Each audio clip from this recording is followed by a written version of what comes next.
कल्पना कीजिए, एक ऐसा शहर जो झील की सतह पर तैरता था, जहां मंदिरों की दीवारें सोने से चमकती थीं और जहां हर गली में कला, विज्ञान और संस्कृति की एक झलक मिलती थी। एक दिन समंदर पार से आया एक विदेशी और फिर शुरू हुआ एक ऐसा युद्ध जिसने इतिहास की सबसे भव्य सभ्यता को केवल 93 दिनों में खत्म कर दिया। हम बात कर रहे हैं साल 1521 के तेनोच्टितलान शहर की, जो एज़टेक साम्राज्य की राजधानी थी। एक ऐसा शहर जो किसी देवता की कल्पना से कम नहीं था और फिर कुछ ही हफ्तों में कब्रिस्तान में बदल गया, जहां सैकड़ों सालों से देवी को प्रसन्न करने के लिए इंसानों के जिंदा दिल चढ़ाए जाते थे और जहां 500 स्पेनिश सैनिकों ने मिलकर लाखों अनजटेक योद्धाओं को घुटनों पर ला दिया। लेकिन सवाल ये नहीं कि उन्होंने कैसे जीत हासिल की, असली सवाल है किस कीमत पर। तो चलिए इतिहास की सबसे खौफनाक घेराबंदी, द सीज की कहानी शुरू करते हैं। टेनोच्टिटलान शहर आज के मेक्सिको में लेक टेक्सकोको के ऊपर बसा था। यहाँ की जनसंख्या 3 लाख से भी ज्यादा थी। 2000 से अधिक भव्य मंदिर और महल थे। हर दिन यहाँ के बाजारों में 50,000 से ज्यादा लोग खरीदारी करने आते थे।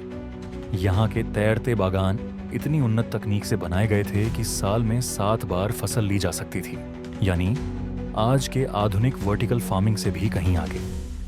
एज़टेक मस्तिष्क की सर्जरी तक करते थे। उनके पास शुद्ध पानी के लिए फिल्ट्रेशन सिस्टम था। हर बच्चे की शिक्षा अनिवार्य थी। लड़के युद्ध सीखते, लड़कियां चिकित्सा और कला। और इस अद्भुत शहर के केंद्र में विराजते थे राजा मोंटेजुमा द्वितीय, जिन्हें लोग केवल राजा नहीं बल्कि देवता का अवतार मानते थे। 1519 में स्पेन से आया एक चतुर और महत्वाकांक्षी सैनिक हर्नान कॉर्तेस मेक्सिको की जमीन पर उतरा। उसने शुरुआत में दोस्ती और व्यापार का दिखावा किया, लेकिन उसका असली उद्देश्य था एज़टेक साम्राज्य का अंत। उसने एज़टेक के दुश्मन जनजातियों को अपने साथ मिला लिया, खासकर ट्लैक्सकला, जो एज़टेक का पुराना शत्रु था। ये रणनीति कॉर्तेस की सबसे बड़ी ताकत बन गई। स्पेनिश लोगों के पास तलवारें और बंदूकें तो थीं ही, लेकिन उनका सबसे घातक हथियार था स्मॉल पॉक्स, यानी चेचक। एज़टेक लोगों का शरीर इस यूरोपीय बीमारी से लड़ने के लिए तैयार नहीं था। कुछ ही दिनों में हजारों लोग बीमार पड़ गए। सेनापति, पुरोहित, आम जनता सब पीड़ित हो गए। इतिहासकार मानते हैं कि युद्ध से ज्यादा बीमारी ने एज़टेक साम्राज्य को तोड़ा। एज़टेक लोग कॉर्तेस को एक देवी अवतार मान बैठे, केटजालकोआटल।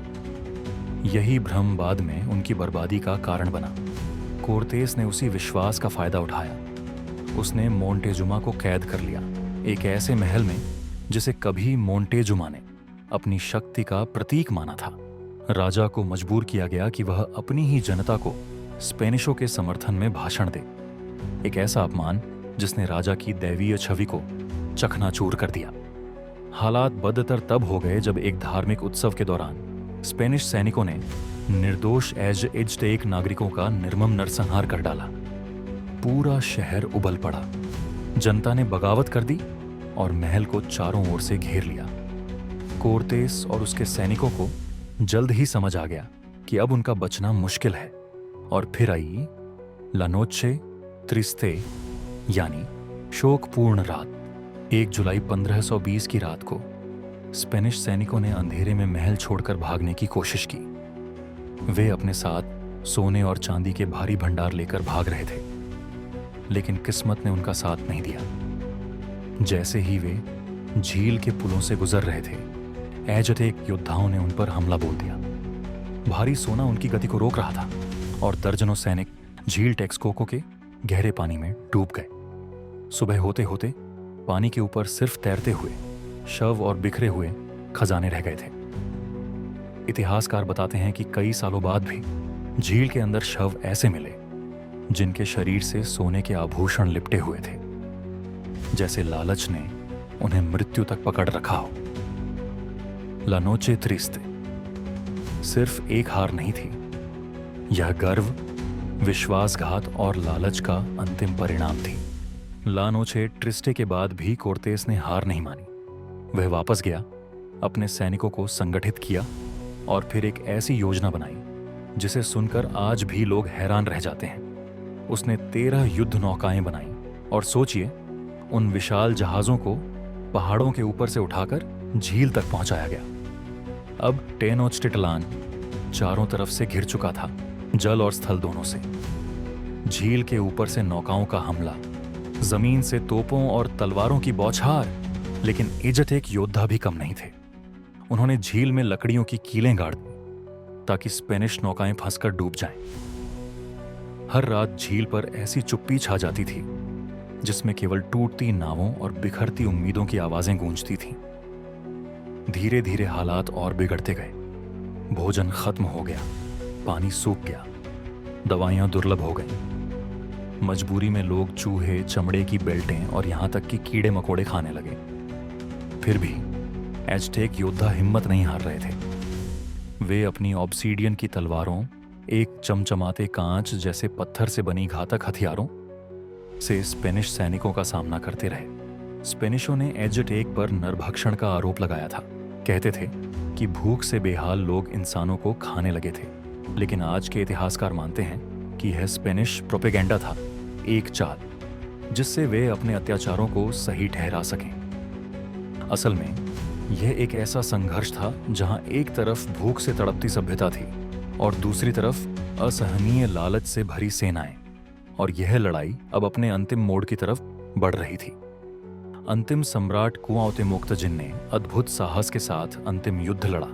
13 अगस्त 1521 कुआउतेमोक को पकड़ लिया गया।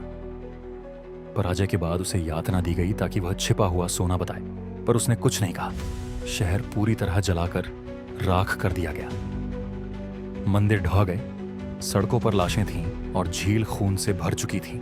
एक महान संस्कृति, उसकी भाषा, कला और परंपराएं उपनिवेशवाद की लहर में डूब गईं। कोर्तेस के साथ एक महिला थी, मालिंचे, जो एक मूल निवासी थी और कोर्तेस की अनुवादक और सलाहकार बनी।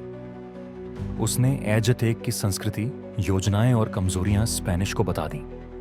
कुछ इतिहासकारों का मानना है कि मालिंचे के बिना कोर्तेस कभी भी सफल नहीं होता। एज़टेक सम्राट कुआउतेमोक ने वीरता से मुकाबला किया, लेकिन भीतर ही भीतर विश्वासघात और भ्रम ने एज़टेकों की शक्ति को खोखला कर दिया।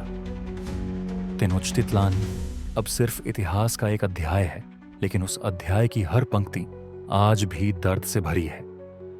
कोर्तेस जीत गया, लेकिन इंसानियत हार गई।